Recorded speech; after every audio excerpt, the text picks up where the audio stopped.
성경을 읽습니다. 창세기 12장 6절에서 9절입니다. 아브람이 그 땅을 지나 세겜 땅 모래 상수리 나무에 이르니 그때에 가나안 사람이 그 땅에 거주하였더라. 여호와께서 아브람에게 나타나 이르시되 내가 이 땅을 내 자손에게 주리라 하신지라. 자기에게 나타나신 여호와께 그가 그곳에서 제단을 쌓고 거기서 베델 동쪽 산으로 옮겨 장막을 치니 서쪽은 베델이요 동쪽은 아이라. 그가 그곳에서 여호와께 제단을 쌓고 여호와의 이름을 부르더니 점점 남방으로 옮겨갔더라. 하나님을 사랑하는 사람은 예배를 사랑합니다. 예배는 그 하나님을 만나는 자리이기 때문입니다. 누구를 사랑하면서 만나기를 꺼려하는 사람은 없습니다. 사랑하면 어떻게 하든지 그 사람과 함께하고 싶습니다. 예배도 그렇습니다. 하나님을 사랑하는 사람은 그 하나님을 만나고 싶어서 예배를 귀하게 여깁니다. 하나님에 대한 진실한 마음, 끝없는 신뢰, 그분의 존재 자체에서 비롯되는 기쁨, 그분의 무한하심 앞에서 느끼는 경외심, 이런 것들이 있을 때 하나님을 사랑한다고 할 수 있고 예배를 통해 이런 것들이 드러나고 자라납니다. 예배에는 형식이 필요합니다. 그러나 형식이 예배의 본질을 대신할 수는 없습니다. 성가대도 설교도 예배당도 귀하지만 그 모든 것이 하나님을 향한 마음을 대신할 수는 없습니다. 아브라함의 제단은 우리에게 예배의 가장 근본적인 모습을 보여줍니다. 하나님을 향하여 마음을 세우는 것입니다. 아브라함은 하나님을 사랑한 사람이었습니다. 그리고 그는 예배를 드리는 사람이었습니다. 창세기에는 아브라함이 하나님께 제단을 쌓았다는 말이 5번이나 나옵니다. 오늘 읽은 짧은 본문에서만 2번이 나옵니다. 아브라함에게 예배는 정해진 시간에 한 번 참여하고 끝나는 일이 아니었습니다. 그는 가는 곳마다 제단을 쌓았습니다. 그의 이동이 예배와 함께했고 그의 거주가 예배 위에 세워졌습니다. 그래서 그의 삶 전체가 하나님을 향한 예배가 되어갔습니다. 오늘 본문에서 아브라함이 제단을 쌓은 장면을 찬찬히 들여다보겠습니다. 아브라함은 하나님의 말씀을 따라 가나안 땅에 들어와 세겜 땅 모래 상수리 나무에 이르렀습니다. 그리고 본문은 이렇게 말합니다. 그때에 가나안 사람이 그 땅에 거주하였더라. 하나님이 약속하신 땅에 도착했지만 그 땅에는 이미 가나안 사람이 살고 있었습니다. 약속은 즉시 소유로 이어지지 않았습니다. 현실은 아직 약속과 달라 보였습니다. 바로 그 자리에서 하나님은 아브라함에게 나타나 말씀하셨습니다. 내가 이 땅을 내 자손에게 주리라. 현실이 약속과 다르게 보이는 그 자리에서 하나님은 약속을 거두지 않으셨습니다. 오히려 그 자리에서 다시 확인해 주셨습니다. 그 말씀을 들은 아브라함이 무엇을 했는지 보십시오. 그는 제단을 쌓았습니다. 여기서 우리가 주목해야 할 것이 있습니다. 우리 같으면 어떻게 했을까요?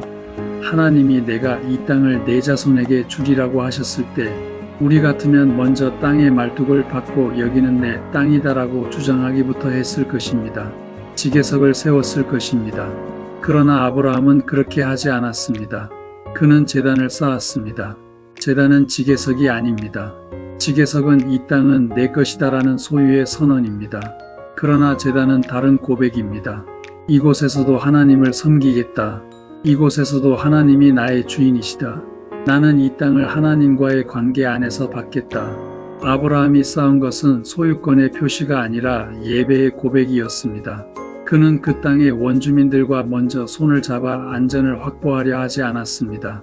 그는 먼저 하나님께 제단을 쌓았습니다. 그것은 하나님이 나의 보호자이시고 하나님이 나의 주인이시며 나는 이 땅에서 하나님과의 언약 안에 살겠다는 고백이었습니다. 아브라함은 그 땅을 세상 방식으로 움켜쥐지 않았습니다. 하나님께서 주신다고 하셨기에 그는 하나님 안에서 그 땅을 받은 사람처럼 살았습니다. 땅을 빼앗아 자기 이름으로 새기기보다 그 땅에 제단을 쌓아 하나님의 이름을 불렀습니다. 이것이 믿음의 소유입니다. 그러기에 아브라함은 생전의 약속의 땅을 세상적 방식으로 차지하려 하지 않았습니다. 부인 사라가 죽었을 때도 돈을 치르고 막벨라 굴을 샀습니다. 그러나 그 땅의 소유권은 보이지 않는 방식으로 그에게로 넘어왔고 그의 후손들은 결국 그 땅으로 돌아왔습니다. 영적 소유가 주는 열매입니다. 본문 8절을 보면 아브라함은 세겜에서 베델 동편 산으로 거주지를 옮긴 뒤에도 다시 여호와께 제단을 쌓고 여호와의 이름을 불렀습니다. 그는 머무는 곳마다 제단을 쌓았습니다. 그의 제단은 반복적인 종교 행위가 아니었습니다. 그것은 매번 이 자리에서도 하나님이 나의 주인이시라는 고백이었습니다. 여호와께 쌓았다는 것은 여호와를 향하여 쌓았다는 뜻입니다. 그 마음이 철저히 하나님을 향했다는 것입니다. 나를 위해서 드리는 것이 아니라 하나님을 위해 드리는 것입니다. 그 자신이 예배를 시작하고 진행하고 마친 것입니다. 그저 예배당 안에 앉아 있다가 나온 것이 아니라 그 자신이 예배가 되었습니다. 여기서 아브라함의 조카 롯과 대비가 선명하게 드러납니다. 롯은 눈에 보이는 좋은 땅을 택했습니다. 그러나 아브라함은 하나님을 택했습니다. 롯은 소유를 따라갔고 아브라함은 제단을 쌓았습니다. 이것이 두 사람의 길을 갈랐습니다. 하나님보다 하나님이 주신 복에 더 매달리는 사람은 복과 하나님 사이에 선택해야 할 때가 오면 결국 하나님 대신 복을 선택합니다. 롯이 그렇게 했습니다.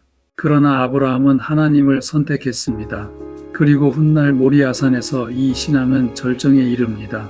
하나님이 주신 가장 귀한 복 이삭까지도 하나님보다 앞세울 수 없었습니다. 아브라함은 제단 위에 복 자체를 올려놓았습니다. 이것이 예배입니다. 예배는 하나님께 받은 복을 붙잡고 하나님을 잃는 자리가 아닙니다. 복보다 하나님을 더 사랑한다고 고백하는 자리입니다. 그렇게까지 해서라도 예배를 드려야 했던 아브라함. 하나님이 주신 아들이라도 그가 하나님께 드리는 예배를 막을 수는 없었습니다. 이처럼 가는 곳마다 제단을 쌓는 아브라함의 삶은 예배가 그의 삶의 원리가 되었다는 것을 보여줍니다. 그는 여기저기 떠도는 나그네였지만 머무는 곳마다 제단을 쌓았습니다. 예배와 그 자신과 그의 삶은 구분될 수 없었습니다. 하나님이 주신 땅 곳곳에는 자기 소유권을 주장하는 돌 기둥이 아니라 하나님의 다스림을 선포하는 제단이 세워졌습니다. 그의 삶 전체가 하나님을 향한 예배가 되어간 것입니다. 사랑하는 성도 여러분, 우리는 하나님이 주신 복을 어떻게 대하고 있습니까? 그 복 위에 내 이름을 새기려 합니까? 아니면 그 자리에서 하나님의 이름을 부릅니까?